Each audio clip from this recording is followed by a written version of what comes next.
I'm Molly Evans. I'm a board member with ITSAN. And like I was just telling our guest today, one of my favorite days of the month is the day that we get to host webinars that hopefully provide support and education and just that sense of community that I have to say our TSW world and community is just growing, thriving, connecting, sharing, so much more. You know, I'm over 7 years into my TSW journey. And when it began, we had a small but mighty forum. And like I was saying, I would comb through that every single day looking for one more point of view, one more idea, one more strategy, one more healing story. And, you're looking for somebody who just knows, what you're going through and is willing to be brave enough to share that. So today I am excited to introduce someone just like that. So Lulu is joining us. And I'm just going to read your bio just really quickly, if that's okay. And then, I wanted to celebrate caregivers. I think that, we talk so much in our TSW community about the warriors, the warriors, the warriors. And those of us that are going through the journey very personally, whether we're a child or, an adult, it is one of the most extreme and most painful things we'll ever go through. And I also always think of, I remember one pivotal moment I was sitting in the bathtub and my mom would take a stool and just sit it next to me in the bathtub, because I'd lay in there for hours. And so she would just sit next to me on a stool and just talk. And, it was like, what do we consider caregiving? What do we call caregiving? And really it was just in those moments when you might be in pain, you might be scared, your thoughts are running away with like, what's going to happen to me? What's next? What is this going to look like? And I just remember looking over at my mom and she would just sit for hours, a healthy woman who could be out, enjoying life, doing things. And there she would just sit with her, adult daughter and just talk to me while I sat in the bathtub. And so that's what it comes down to, for caregivers. It's like the simplest things and also the most extreme things, from wrapping and oozing and all of these things. So I know that as a TSW warrior, we put our caregivers through a lot, physically, mentally, emotionally. And one of my greatest passions is our kids. And seeing our kids suffer is one of the most trying things on anyone. And it's in fact, one of the things I used to say was, at least I don't have to watch my kids go through this, at least it's me. And so I'm sure many of you as caregivers can understand that sentiment very much. So Lulu's our guest today. I met her in a webinar just for kids with the goal of uniting our children and letting them see that there's somebody else out there that looks just like you, that's going through what you're going through. And since our first meeting, she has taken on not only caregiving, but also advocacy. So Lulu was a special education teacher for 12 years. That's like not fair almost. You just got a great foundation for doing this kind of parenting.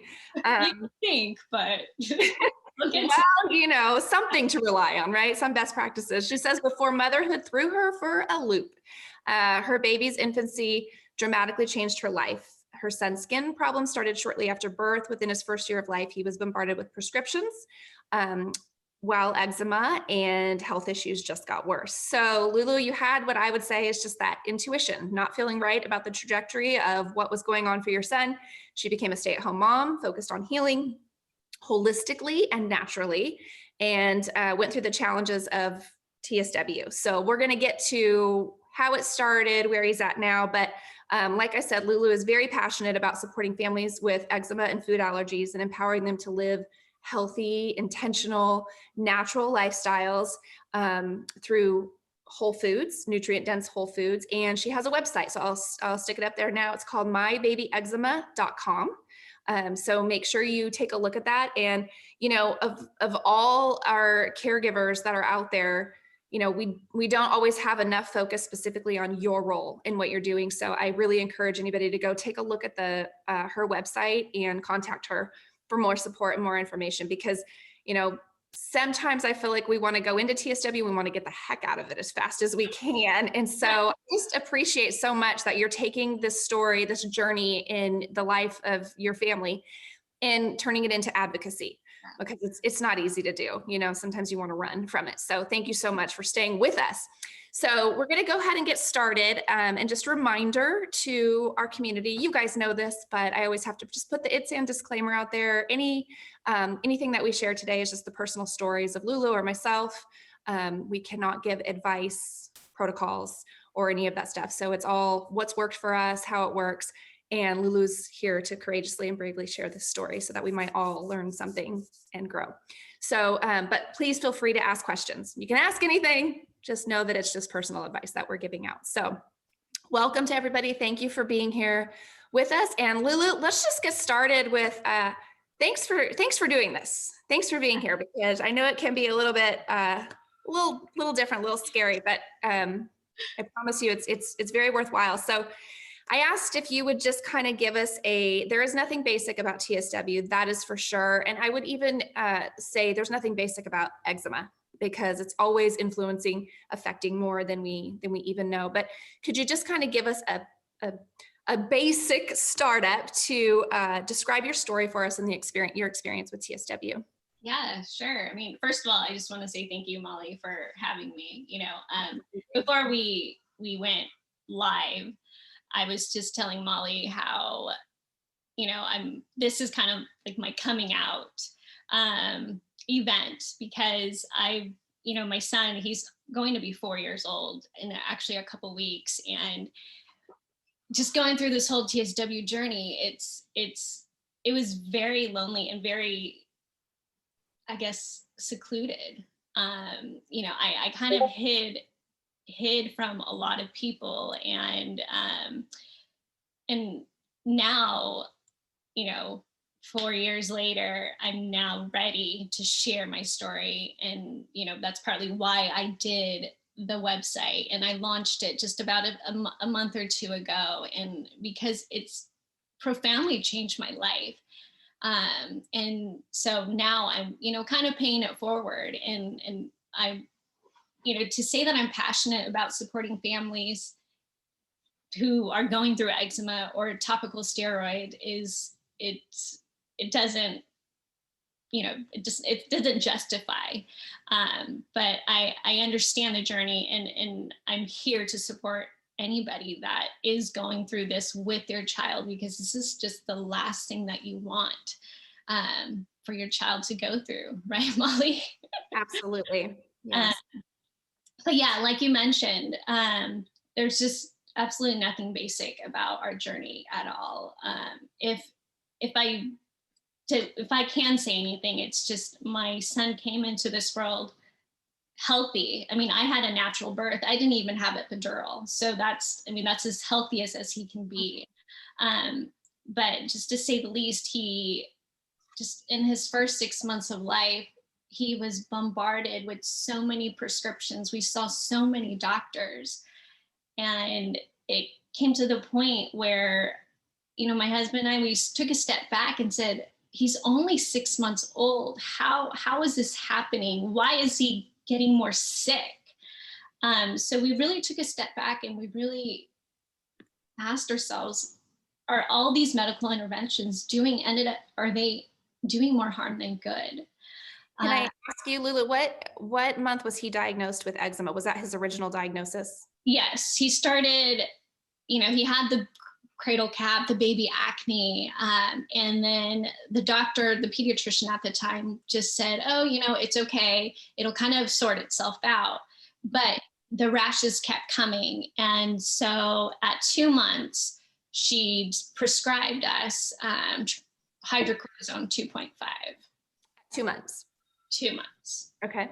And I think that these topical steroids, they actually are not FDA approved for babies, at least at the time. So, and I think right now it's 3 months and up. So he was prescribed topical steroids at 2 months. But anyway, and where were you supposed to apply it, and how often? Like, what was the here's your baby with the cradle cap, and here's this tube. I'm sure it wasn't this big. I'm sure it was kind of big. So here's this tube of 2.5% cortisone. And is this your first experience with eczema in your family? So no. So I'll say I have eczema myself. Okay. I was prescribed topical steroids when I was, I think, 16 years old. So I didn't really think much of it, right? Because I use topical steroids. However, even before pregnancy, I said, okay, I'm just going to stop. And, it never really bothered me. There was itch every now and then, and the eczema came and went, right? So for the doctor to prescribe that, I said, okay, fine.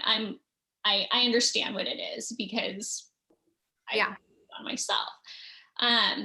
But what happened really was the doctor never really said anything about any adverse effects. I mean, I guess deep in my mind, I knew that it kind of was a little bit off to be giving this prescription to a baby, but I was like, okay, well, it's a doctor, it's eczema. Let's put it on his elbow creases. Let's put it on his cheek. Let's put it on the top of his foot and his ankles and the back of his knees. So what ended up happening was, okay, yeah, it went away, right? And she told us to put it on 2 times a day, morning and night, and also moisturize and whatnot. But it didn't go away completely, because once you put something on, it cleared, but then you took it, and then, and then a new spot appeared. Mm-hmm. It was like playing whack-a-mole or chasing a squirrel. Chasing rash around the body. Yeah, right. Yeah. And so it wasn't working. And what ended up happening was the pediatrician just said, well, here, let's up the ante. Let's go to triamcinolone, which is my special recipe. Right. Which is, I think it's like the mid-level potency. Mm-hmm. But yeah, it kind of just, we actually stopped there, to say the least, because like I said, just in his first 6 months, he was just bombarded with actually inhalers because he was wheezing, and we saw allergists and they said, oh, he's wheezing, give him an inhaler. And, I learned later on that it's common for babies to wheeze, especially, in different temperatures, a change of weather or whatnot. I mean, their babies are small, they have small airways. So the fact that the allergist ended up saying, oh, here's an inhaler, 2 inhalers, one of which is also a steroid. And not only that, you can also give them an albuterol whenever you think you need it. That's when my husband and I it just didn't feel right. Like I said, he was only 6 months and he was bombarded with so many prescriptions. Were we doing more harm than good? Because like I said, he came into this world completely healthy. How did we get from completely healthy, 7-pound baby and gaining weight with breast milk and to this kid that was constantly sick? And it was just, yeah, we just said, you know what, let's not go down this road. Let's not do this inhaler, first of all, because he was never asthmatic. He's never had an asthma attack until this day. He still hasn't. And the fact that, she said, oh, he's wheezing now, it could be a lifelong journey for you. Almost automatic. Like, yeah. I remember a doctor saying to me once, the 3 things: you have to have eczema, asthma, and allergies. And I remember looking at one of the doctors, I said, but I've never had asthma. And he said, well, it's the trifecta.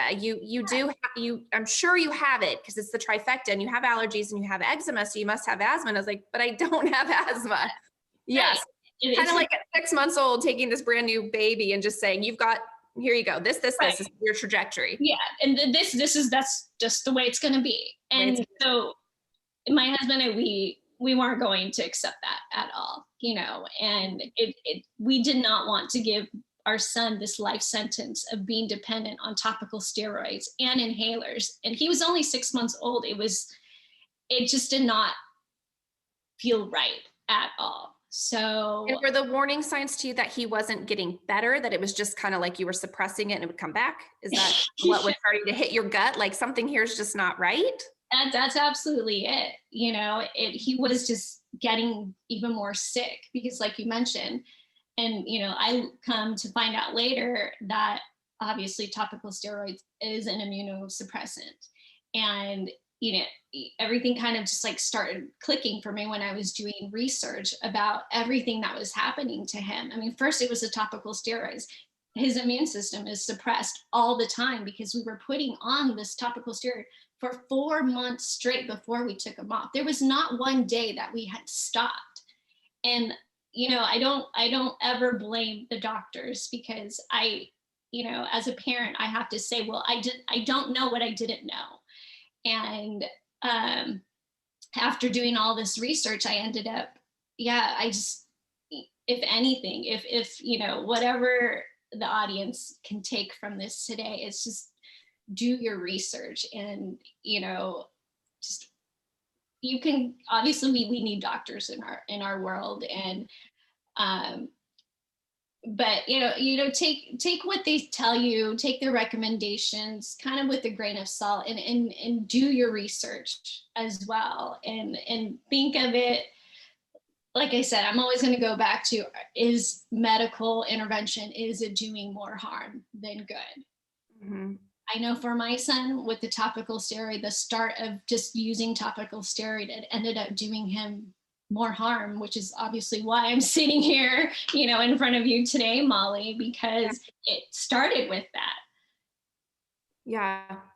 So, I love that you had that instinctual knowledge right away and to do the research. And thankfully, so much more research and information is available now than it was, 7-10 years ago. But I think the thing that I hear most from caregivers, and I even remember witnessing it from my husband, my family, my parents, my friends saying, why are you doing this to yourself? Why are you doing this? And so there's for me, I think as an adult going through it, I was able to own my decision. Mm-hmm. I'm doing this even though nobody understands why.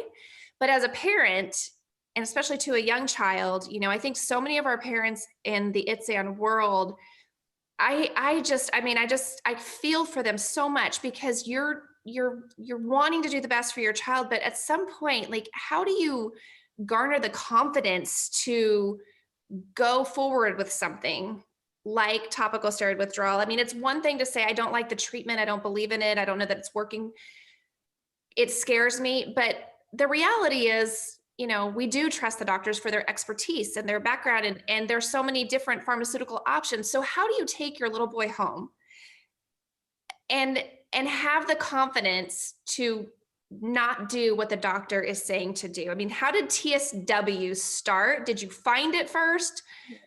Did you just abandon the treatment and just say, we'll just see what this is? How did you do that? Because I really feel like that. I mean, it gives me chills, through my body. That just sounds like the scariest thing as a parent, to have to wildly abandon what every professional is telling you to do. So how did TSW enter into your home? Yeah. So, like I said, he was bombarded with a whole bunch of prescriptions already by 6 months, and we didn't do the inhalers. Just because it just didn't make sense. He was wheezing, and it's common, so why? It wasn't until 2 months later, at the 8th month mark, where one of our friends told us about ITSAN.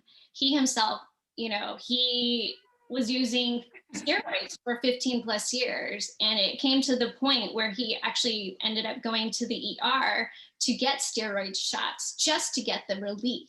Right. Yeah. And he basically sounded an alarm to us. And, mind you, our son was using topical steroids for 4 months, and he's here telling me 15 years later, for him, don't do it, Lulu. And we looked into ITSAN, and we're just like, we didn't know about it. Like I said, I used topical steroids myself in the past, and it was just, the stories on there, Molly, it scared me. And one of the things that I read, and Isaiah, and Isaiah, everybody in TSW community knows about Isaiah. But when my husband and we delve into reading his story, that story just, even when I think about it right now, it brings me to tears.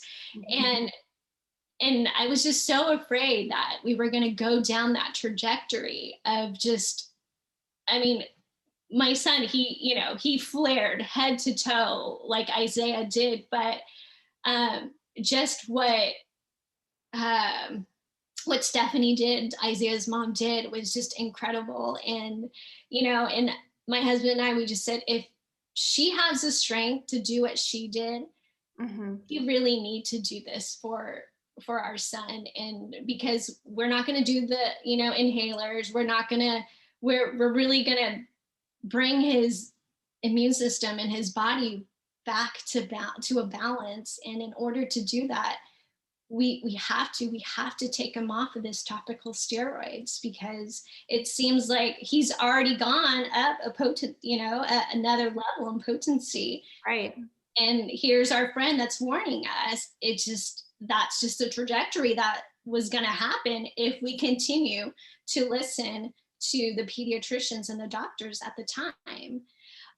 So that was really what started it all. And we took him off at 8 months, and at the time we told the pediatrician, and she was like, okay. She was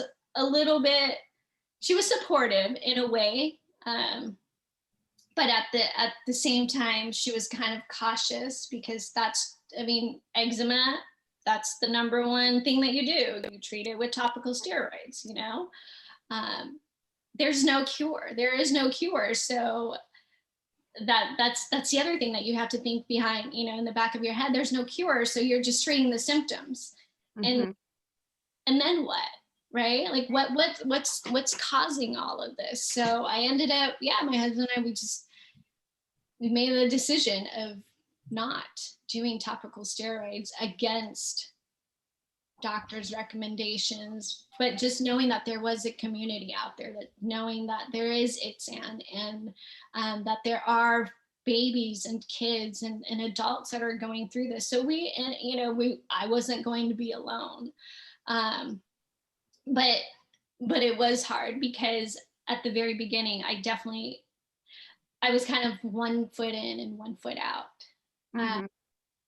I was expecting him to flare and to increase in the severity of his skin, because he was just head to toe, the rashes just kept growing and growing. How fast you quit the steroids, and how soon did you see, oh gosh, we are going to go down the TSW road here?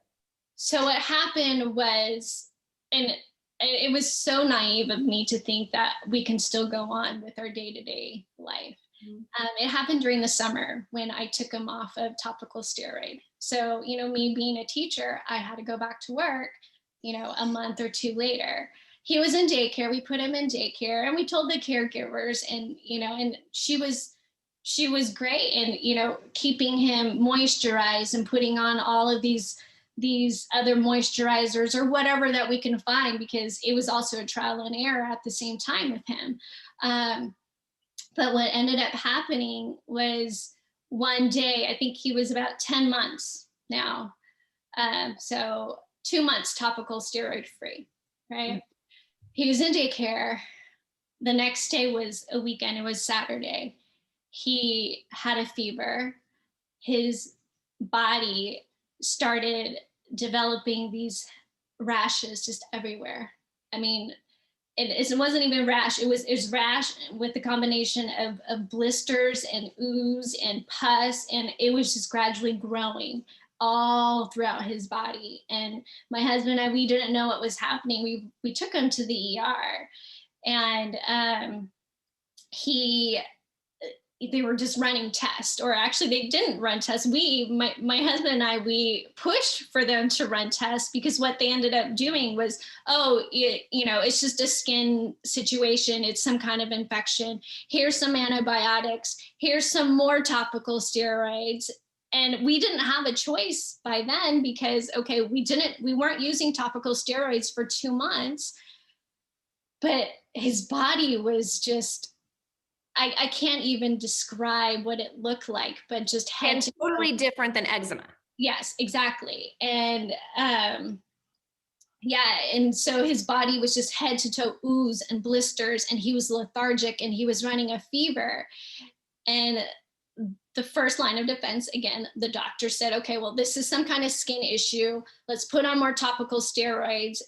So we had a setback. We had a relapse. He was put back on, and it was, even more potent, because it wasn't even just triamcinolone cream. It was the ointment, right? And the differences between creams, ointments, and lotions. This is like there's just so much to learn. Yeah. So yeah, we actually pushed to be admitted, pushed for tissue samples, and it ended up being a staph infection. And it was just so frustrating and maddening for me, because, dermatologists, pediatric dermatology, pediatric doctors, ER doctors, they couldn't tell me what was happening with my child. But all they did was they were just, trying to suppress the symptoms. And were you saying, hey, there's this thing called topical steroid withdrawal, or? No, I did not. And I didn't even well, no. Maybe my husband did. Yeah. And I have to apologize. Like, a lot of the timelines and stuff, it becomes such a blur. Right? I get it.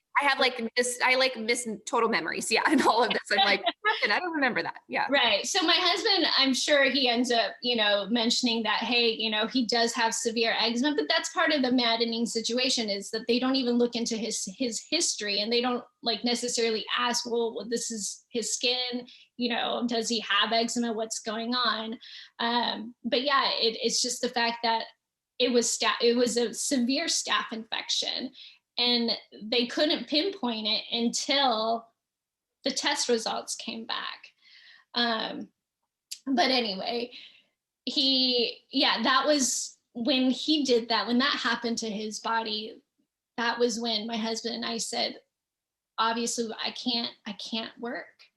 If we are going to go through this topical steroid withdrawal journey, I have to focus. I have to quit my job and become a stay-at-home mom. And I have to say, I feel fortunate that I'm able to do that, because I'm sure there are going to be a lot of parents or families out there that can't afford to do that. And so, they have to piece together however way they can in order to go through this journey.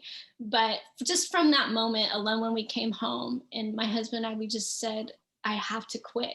I basically took a vow just to say, I'm going to heal my son. And I did, and I have, and and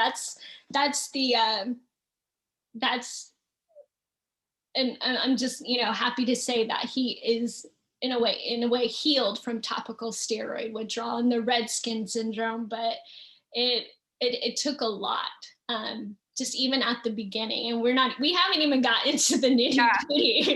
Well, I just want to say that is the testimony in the words of a hero's journey. I mean, that is what it takes, that moment. So your husband and you all of a sudden have this, or through this process so early on, have this conviction, like, this is what we have to do. This is what has to happen. I think like you said, so many caregivers go through that moment of conviction, but there are so many hurdles. And so your son being young, pediatricians were, not understanding you, family members maybe not understanding you, friends wondering, like, what the heck is going on with your child? It's one of the hardest conditions to describe and explain to people, because you say it and it doesn't make sense, like so many other conditions. You say you have diabetes, and it's like, oh, that's familiar, I got it. TSW is becoming much more common, but not to that extent. And so I think, that's one of the hardest parts. When you stayed home with him, and what were you relying on at that time? Like, what strategies? Because I know what it was like for me, and I had the moment saying, like, hey, I feel like I need a bath now. No, I need lotion now. No, I need to be dry now. I could kind of navigate that myself. I really, Lulu, can't imagine having a baby that I'm trying to read. I mean, I know it's the mom's intuition too, to read the baby and know what they need, but like, were you relying on the community, the forum of ITSAN, or did you connect with them? you know, when we take the medical field out of it, you're really mom and dad at home with this conviction of like, we know what we need to do, but we have no guidebook on how to do this. And that's what so many parents are stuck with. Yeah. So I'm glad you mentioned the relapse too, because that is so common to finally, you know, to just come to terms with like, maybe we need to do this one more time. Maybe we're wrong. So once the conviction sets in and you quit your job and you're home now, tell us a little bit about what that like what starts to occur then, and how do you stay strong and true and know what to do? Yeah. I mean, like I said, he's a baby, so it's not like he can tell me, "Oh, mommy, I'm burning." I feel Right, maybe burning or whatnot, because that is one of the symptoms, right? Uh, right, but it really was, yeah. I do want to say that I had the conviction of healing him, but once I started staying home and once I started seeing his whole body gradually turn red and ooze and just I'm sure, Molly, you can explain it better, for a lack of better word from my end, but there was just so many moments, Molly, where I doubted. I didn't want to, because I did not want to go through the journey. A part of me wanted to give up, because I just kept seeing my son. He was hurting, and there's just so much guilt, because it was as if I was the one that made him this way, because I didn't know any better. And I have to say, topical steroids, it doesn't affect everybody, right? The red skin syndrome, it doesn't affect everybody. Obviously, I'm a testament to that, because I used it for however many years, and I don't have the red skin syndrome, but so thankfully it doesn't happen to everybody. right. But yeah, just seeing him covered up. We had to cover him up all the time, because he was a baby, and Do you mean covered in blankets or wrapped with gauze? everything and anything. I doing the research and looking for blogs and learning from Isaiah and Stephanie's story, we got the gauze, and we got the eczema clothing, the wraps. So not only was he gauzed up in layers, we had 2-3 layers of clothing on top of him. And thankfully, with my research, we found, just I think, and this is something that I've listed on my website too, was this ergo pouch. It's made in Australia, and it's like the sleep suit, but it's thick enough to where he's not able to get into his skin. And that's the hardest part, is protecting a baby's skin. He's going to be instinctual, and he's going to scratch, because it's just, I'm sure you can say, I can't say, but I'm sure you can say, it's unbearable. I have my little patches of eczema, and even that alone is unbearable. And, many times, like I had it recently on my ears, and I always end up doing what I do with my son, just so I can be his model, right? And say, hey, mommy's doing this too. We're going to heal together. And so you cover it up. You just do whatever you can to cover up, to not disturb the skin. That is the number one thing that you have to do going through this, whether it's eczema, whether it's red skin syndrome. Just cover up, don't touch it, and I can guarantee you your skin will heal. And yeah. So was he did you notice a change in his demeanor? I mean, is he crying constantly? I just know how, you have that intense itch. So as a baby, to be wrapped up and not be able to get to it, like Right. how did he act as far as his behavior? So, we coined the whole topical steroid warrior. He is the epitome of it, because even today, he goes to see the doctors, he gets, his blood drawn. He does not even flinch. He just, stares at it and looks at me like, hey, mom, I can do this. Why are you crying the last time you got your blood drawn and whatnot? He's a tank. Mm-hmm. And we covered him up. I was vigilant. And even today, I'll admit, I'm still very vigilant on, with him and, being next to him and making sure, because he still has some eczema and, it comes and goes. But I kept him busy. He was 10 months. So at the toddler age, he's starting to crawl. And so that kind of helped.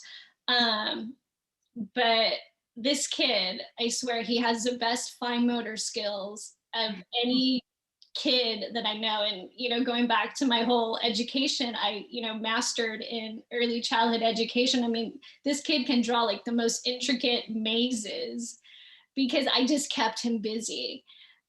People, I've had friends have asked me, well, Lulu, get a break. Just let him, watch iPads or whatever. I'm like, no, he's one. He doesn't need, I do not need to give my son an iPad to keep him busy. So I, part of my job, I quit my job. So might as well teach my son and be there right next to him and talk to him and play with him. And so, yeah, I mean, it was my job. Yeah, for sure. What is, so it's been since 10 months. So he's 4 now. 4. Okay. Can you tell us what his current status in his health is? Yeah. So he's no longer has red skin syndrome. So that's good. As for how long? It took about 1.5 years. So his red skin syndrome peaked at 6 months. So he was about like 1 year and 3-4 months old when it peaked. And then once it peaks, you start coming down. And on my website, I do have like the whole skin cycle and what it can look like for you or for anybody really. So you have the red, oozy, gross, fiery skin.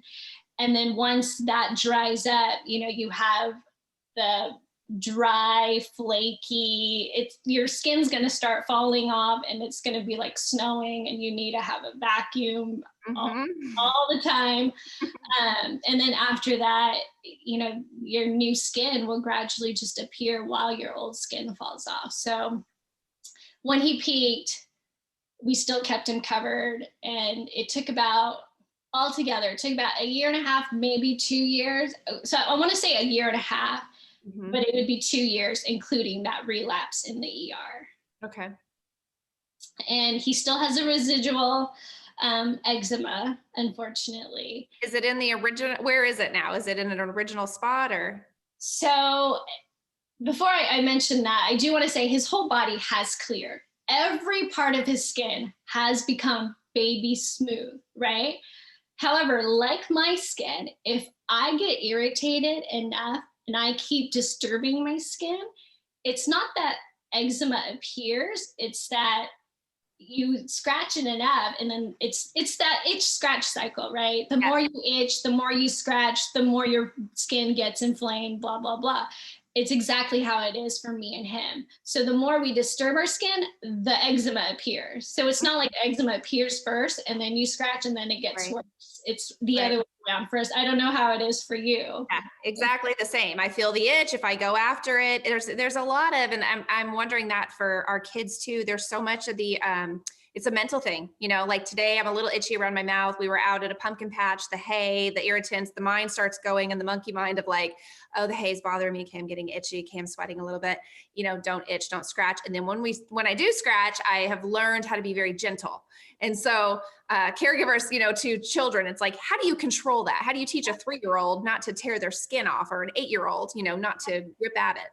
Right. And so he still has eczema, right? And it's these patches that he himself caused. So it's not that, it appears, but anyway, right now we are teaching him how to take care of his skin, because does he remember anything about, do you think he remembers? Or we show him pictures and he questions and he thinks, I mean, he'll say, oh, that's me. He sees that he's all wrapped up because, we have a whole bunch of pictures just for our, you know, our memories or whatnot, because I obviously I don't post it online or anything like that, but yeah, he does look at the pictures and he sees how far he has come, which is a good thing. So and that's kind of like the goal that we want to show him, to say that, hey, you know, I know you're itchy right now, but look how far you have come. And I know it itches, but what I'm trying to teach him is the itch does go away. And what you can do, you know, is get an ice pack or get a wet cloth, or, you know, ask mommy and papi to help you, you know, smooth it and rub it, because with a kid, he just wants to go deep at it, and he does. And here I am, just like zooming across the room, protected. And unfortunately, you know, I'm still doing that today. But yeah, it's a there lot. There is no itch like a TSW itch, that's for sure. Yeah, but the aftermath is never worth the full dig in. Well, I'm so glad to hear that he's better. You know, I mean, that is I remember when I started the journey, there was one category in the forum called Veterans of TSW, and it was it was the smallest part of the forum. It was the smallest, you know, part that had anybody talking, was how many people had healed and what was life like now. And so there's so much doubt as you're going through this. And that's hopefully the, you know, the work of ITSAN and our awareness and the amazing community that's surrounding ITSAN right now, is that people will believe in what they're doing. And your son is another testimony. Like you said, you will heal. The TSW part will go away. I have some residual eczema, I believe. And I do think there's a point that you just know when you've kind of finished the TSW and now you're into your, maybe those same allergies, eczema, that type of thing. So thankfully he's past that. Lulu, I want to ask you, you know, maybe some of the tougher questions, but you know, so many caregivers that reach out to us are really struggling with the part that they have to give up to do this work, to be in the role of being a caregiver, whether it's a spouse, a parent, it's not easy. And so could you answer some of the tough questions that may resonate with some of our fellow caregivers about, you know, those moments alone in the middle of the night when you're exhausted and you're just wondering how you go on? Like, how did you cope with this? It's so traumatic to see somebody in this condition anyhow. And I know, you know, my family will tell me of moments where they had to walk away and cry because they didn't want to cry in front of me because they felt so bad for me. But, you know, we have to respect the fact that a caregiver is going through this too. So can you give us a little insight to, you weren't always strong. You weren't always in conviction mode of, I got this and we're doing this. Let us in a little bit behind the scenes. Like, what did you do and what did it look like for you? Right. So yeah, like I said, it was a lot of trial and error for my son, and we just kept at it. And God, thank God for my husband. You know, he is a rock of our family. And if it wasn't for him, my son would still be dependent on inhalers and steroids, because I'm obviously the emotional one, and he's the logical one that has really just stayed true to, you know, the journey. And he's always making sure that I was okay. And I mean, there are just so many nights in the midst of all of this, Molly, where I was just bawling. I was crying on the floor. You know, I'm watching here. I'm sitting, and I would just be sitting in the bedroom or laying with my son, because I mean, even to this day, I have to sleep next to him because he does still scratch in the middle of the night, and I'm there blocking like a whatever defensive lineman. Stop. Yeah, exactly. And but you know, my husband, even though he was still working and he still works, he would be trading off with me, asking me, do you want a night off? You know, and I said, obviously there are times where he insisted, but I'm just like, I quit my job for this. You know, you still have a job. You still need to be awake. I don't necessarily need to not look like a zombie during the day, or look like a zombie during the day. So he's our rock. And thank God for him, because like I said, if it wasn't for him, I would be the weak one, be like, you know what? And I did. There was a moment where I said, let's just put the steroids on him so he has relief, and let our son decide when he's older. You know, I remember distinctly one night I was just crying. I was bawling in my husband's arms. And I said, let's have him choose. Like, why are we doing this? Right. But then my husband's like, why are we prolonging this for him? It's not right, because we're the ones that gave this to him too. So he kind of, you know, he kind of gave me the other perspective, right? So yeah, so he was our rock in this whole situation. But you know, the other part of me was I dove into researching, and I dove into reading, and the doctors weren't giving us any answers as to why, you know, everything was happening to him. And so for me, I delve, and I must have read, you know, 50, 100 medical research articles, clinical trials. And so when, you know, I learned that obviously topical steroids is an immunosuppressant. Probably he was wheezing, not just because he had small airways and when he was a baby, but because his immune system was so suppressed, his body was just, it needed to come out somehow, right? He was always so sick that he actually was on 5 rounds of antibiotics in his first year of life. And studies now show that the more rounds of antibiotics, the more likely you are going to have food allergies. And unfortunately, this is like our next journey, is his food allergies. So you read all these things, and I was the one that was able to kind of find the answers to why he was so unhealthy. And you know, I made it a point to dig deeper, and not only were we trying to treat his skin, but part of my journey now and my passion is to eat healthy, and to, you know, to teach my son and others out there that not only do we need to take care of ourselves from the outside, but what we put into our body and what we eat has a profound effect on everything, right? The way we think, the way we feel. So, I mean, I have to say it, and I'm really, really proud that my son, he doesn't eat any junk food. I mean, I mean, one day he will, right? Because right now he just has way too many allergies to even start thinking about eating McDonald's, but he has yet to have, you know, a French fry or a chicken McNugget or whatnot. Like his skin.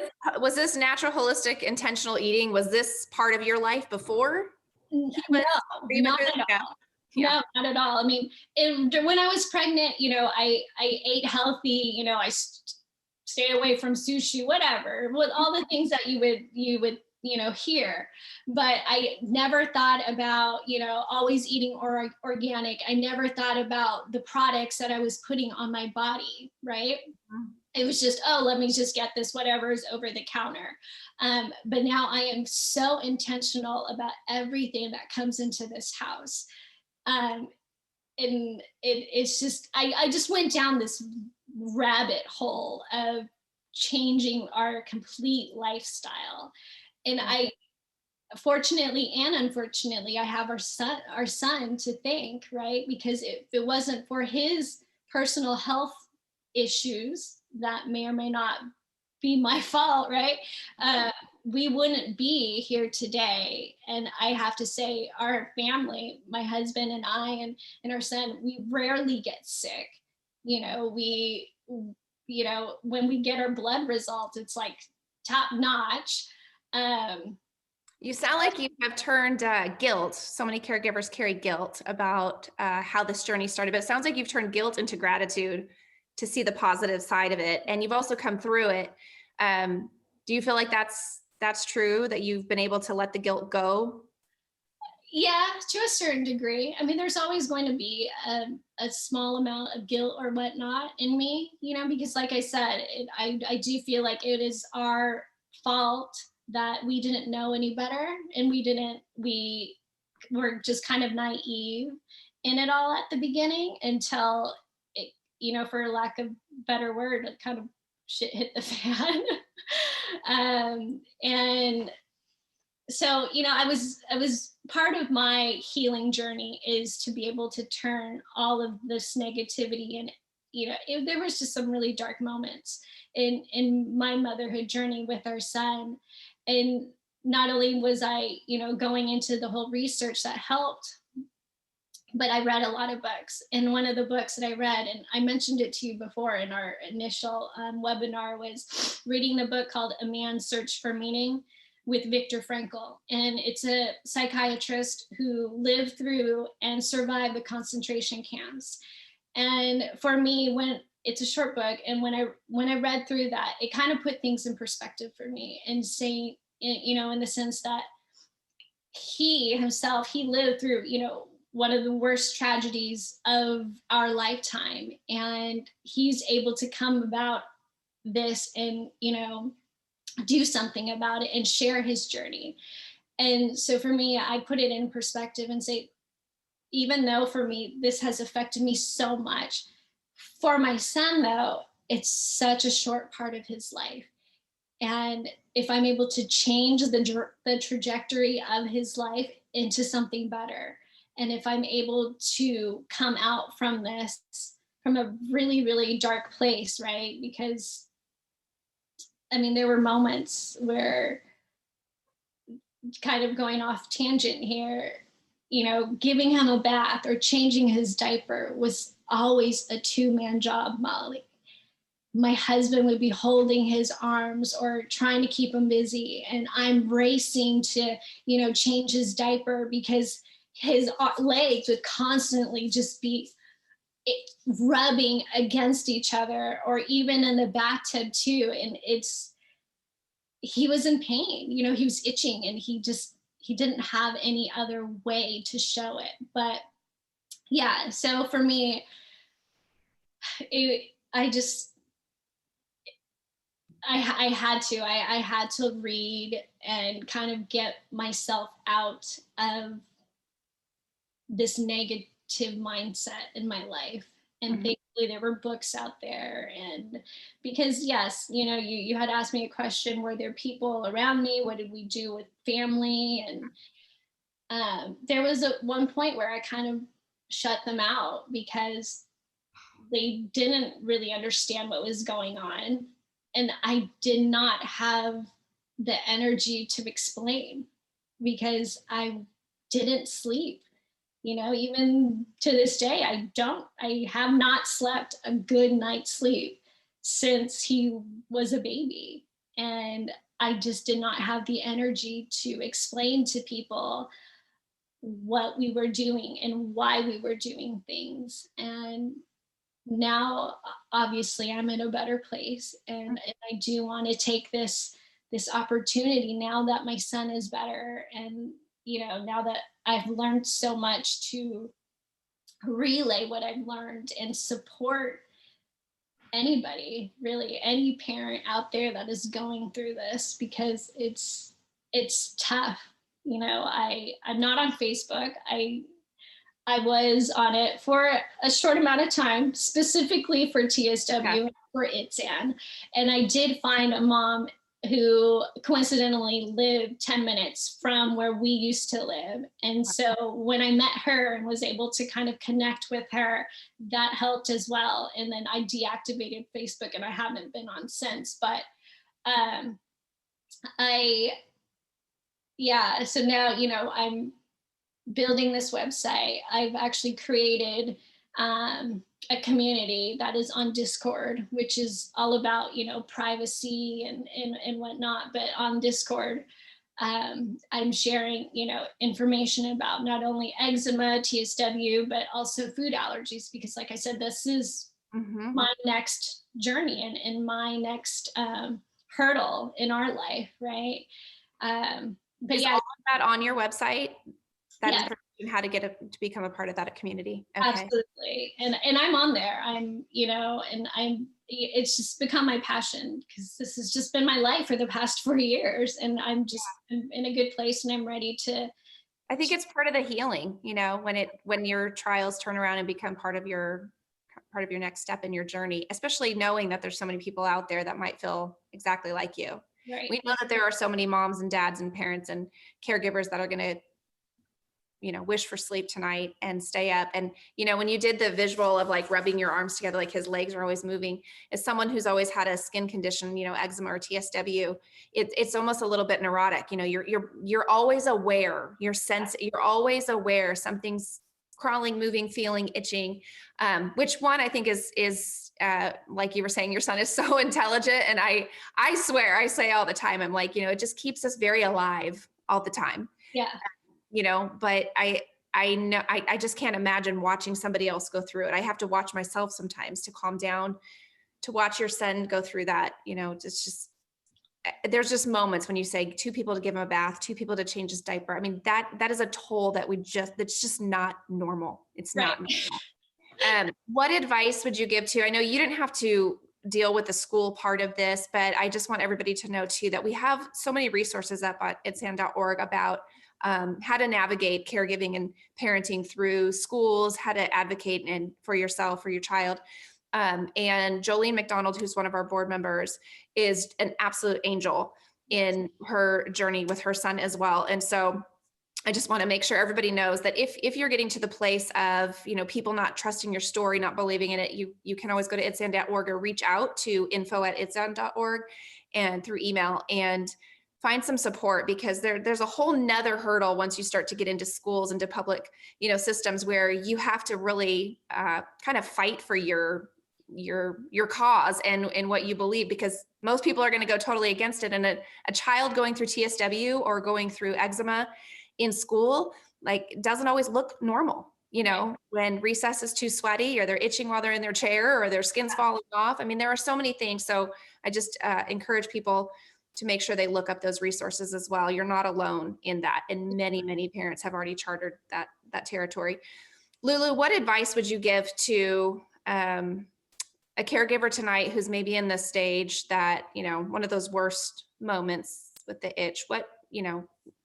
You've come through that. You're in a whole new place now, and now you can be fierce and courageous and brave. But there are so many people who will watch this who are not there yet. And maybe they're still filled with so much doubt. So what words of advice or encouragement could you give them? I mean, I definitely want to say that there is light at the end of the tunnel, and it's obviously it's easier said than done in this whole journey, everything.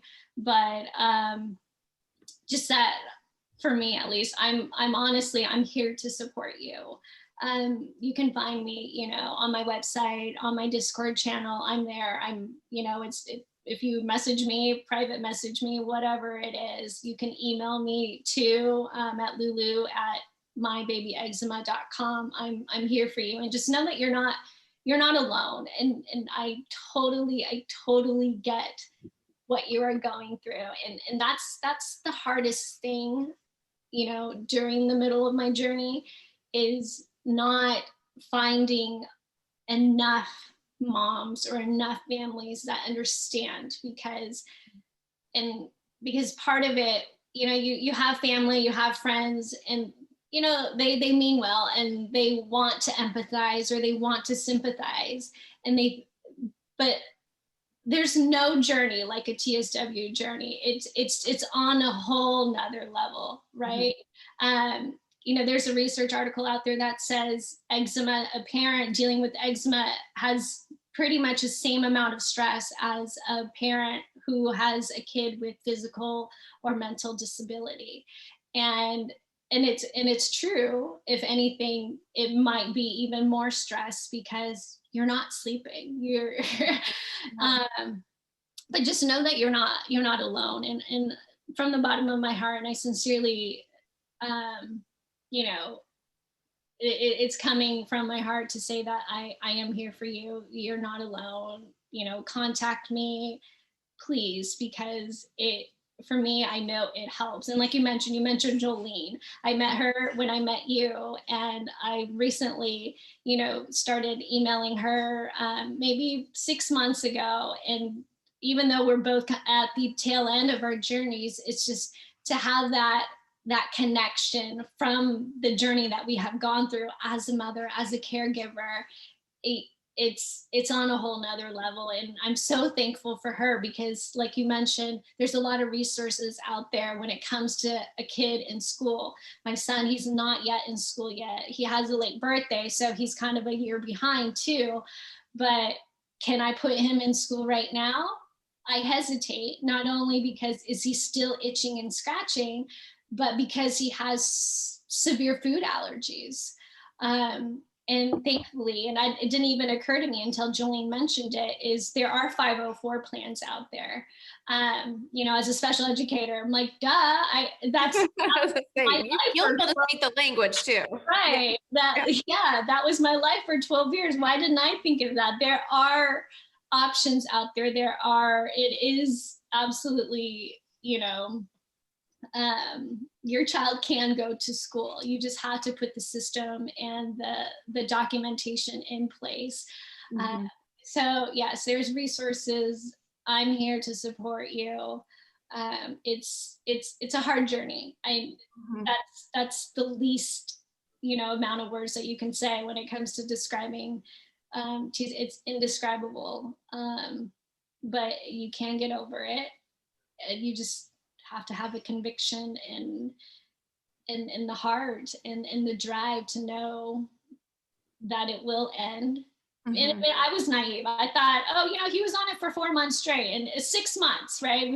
We started daycare, and we were telling the daycare about this journey. 6 months. No. And unfortunately, everybody is different. Everybody's journey is different. The length of time is going to be different. That is the mystery of TSW that we have yet to discover. Yeah. Unfortunately. Well, I can feel your heart for the mission that you're on, and I can tell you that, as a representative of ITSAN, we are so grateful that you are doing this advocacy work and making it available to other caregivers and parents. We can't do it alone, and the community keeps growing every day. I get onto the ITSAN Facebook page, and I approve at least 5 new people to join the private group. And it's baffling to me every day. I'm like, where are these people coming from? How is this happening? But it's also encouraging that, more and more people are hearing about it, and we cannot be denied. We cannot be told forever that this isn't a thing. And I'm so hopeful that parents like you, caregivers like you with young kids will continue to share your stories. Isaiah's story and what Stephanie did in being so brave and putting it out there at the very kind of beginning, I would say, was helpful. And it's like it hit the parents, the caregivers who needed to hear it. And now the work with ITSAN is so much bigger to get it into the doctor's offices.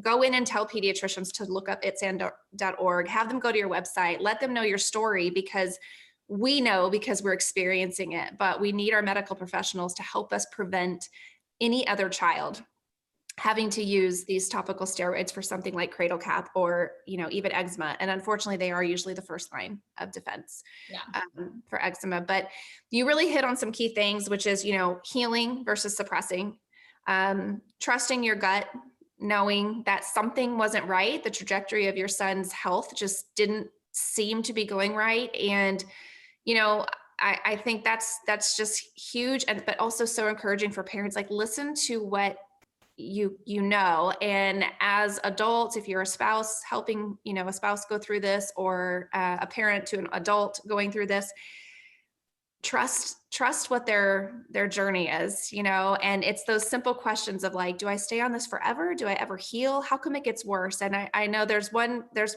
post and picture that I've put up with ITSAN that just says, all I did was quit. Yeah. And it shows, this picture that is clearly not eczema. This is not eczema. So, which also everybody use that hashtag. This is not eczema.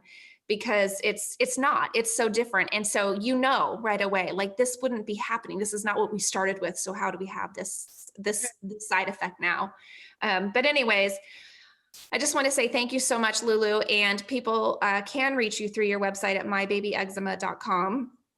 If there's one thing that you will impact the world in, if it is this way, if you can help us be more, if you can help our awareness and our prevention to occur, that is the biggest gift that you can give to so many people. But what's your grand vision? How are you going to impact the world with your website and your work?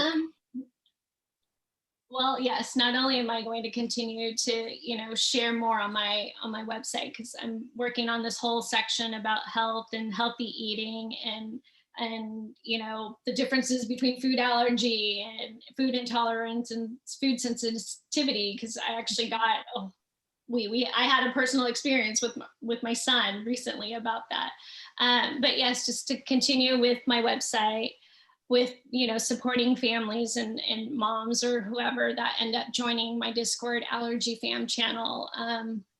But not only that, I have a whole bunch of projects that I like to put out there when it comes to topical steroid withdrawal, because not only was I looking for products, I ended up I sew and I can sew. I ended up creating like a whole bunch of different prototypes for my son that protects him and stuff like that. So I'm working on, creating something better for the TSW community, for babies, for toddlers, to protect the skin and not always just be wrapped up in gauze, because God knows how much gauze we purchase.